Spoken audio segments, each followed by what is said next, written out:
ഇന്നത്തെ നമ്മുടെ റെസിപ്പി ഒരു ഉള്ളിവടയാണ്. നമ്മുടെ റെസ്റ്റോറൻറ്റ് സ്റ്റൈലുള്ളൊരു ഉള്ളിവടയാണ്. അപ്പോൾ എല്ലാവരും ഇത് ട്രൈ ചെയ്യണം. അപ്പോൾ അതെങ്ങനെയാണ് തയ്യാറാക്കിയെടുക്കുന്നത് എന്ന് നമുക്ക് നോക്കാം.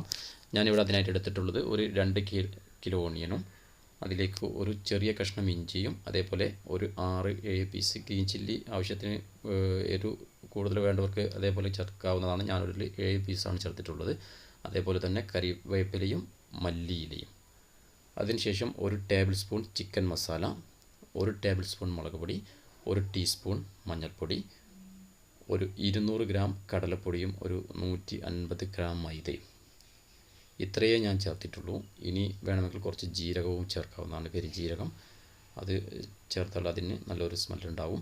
അപ്പോൾ അത് നിങ്ങൾക്ക് വേണമെങ്കിൽ ചേർക്കാം, ഞാൻ ചേർത്തിട്ടില്ല. അപ്പോൾ ഇത്രയേ ചേർത്തിട്ടുള്ളൂ. അതേപോലെ ഇത് നല്ലതുപോലെ ഇനി മിക്സ് ചെയ്തെടുക്കണം. മിക്സ് ചെയ്യുമ്പോൾ ശ്രദ്ധിക്കേണ്ടത്, ഞാനിതിൽ ഒട്ടും വെള്ളം ചേർത്തിട്ടില്ല. കാരണം ഞാനിപ്പോൾ തന്നെ ഫ്രൈ ആക്കുന്നില്ല, ഒരു 2 മണിക്കൂറിന് ശേഷമാണ് ഫ്രൈ ചെയ്തെടുക്കുന്നത്. അതുകൊണ്ട് ഞാൻ വെള്ളം ചേർത്തില്ല. ഈ പെട്ടെന്ന് ഫ്രൈ ചെയ്തെടുക്കണമെങ്കിൽ കുറച്ച് വെള്ളം ചേർത്ത് ഇപ്പോൾ തന്നെ ഫ്രൈ ചെയ്തെടുക്കാവുന്നതാണ്. അപ്പോൾ ഇങ്ങനെ റെഡിയാക്കി വെക്കുമ്പോൾ ഉള്ളിവട നല്ല ക്രിസ്പി ആയിട്ട് വരും. അതുകൊണ്ടാണ് ഞാൻ വെള്ളം ചേർക്കാതെ ഇതേപോലെ മിക്സ് ചെയ്ത് വെച്ചതിന് ശേഷം ഫ്രൈ ചെയ്തെടുക്കുന്നത്. അപ്പോൾ ഇത് 2 മണിക്കൂറിന് ശേഷം ഞാൻ വെള്ളം ചേർക്കാതെ നേരത്തെ കുഴച്ച് വെച്ച ഉള്ളിവടയുടെ മാവാണ്. ഇത് നല്ലതുപോലെ വെള്ളം ചേർത്ത് മിക്സ് ചെയ്തതുപോലെ നിങ്ങൾക്ക് കാണാവുന്നതാണ്. പക്ഷേ ഇതിൽ ഞാൻ ഒട്ടും വെള്ളം ചേർത്തിട്ടില്ല. അപ്പോൾ ഇനി ഇതിനെ നമുക്ക് ഫ്രൈ ചെയ്തെടുക്കണം. അതിനായിട്ട് ഇതേപോലെ ഞാൻ ബൗളുകളാക്കിയതിന് ശേഷം കയ്യിൽ വെച്ച് പരത്തിയതാണ് ഓയിൽ ചേർത്ത് പൊരിക്കുന്നത്.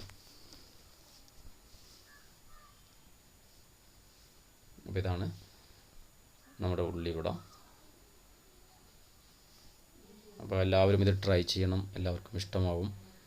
നല്ല ടേസ്റ്റിയാണ്, നല്ല ക്രിസ്പി ആയിട്ട് ഈ ഉള്ളിവട വരും. അപ്പോൾ അത് നിങ്ങൾ ട്രൈ ചെയ്തിട്ട് അതിൻ്റെ മെസ്സേജുകൾ അയക്കേണ്ടതാണ്.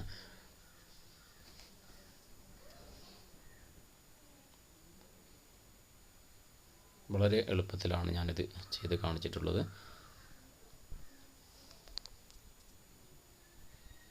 നല്ല നമ്മുടെ റെസ്റ്റോറൻറ്റുകളൊക്കെ ലഭിക്കുന്ന അതേ ഉള്ളിവടയാണ്.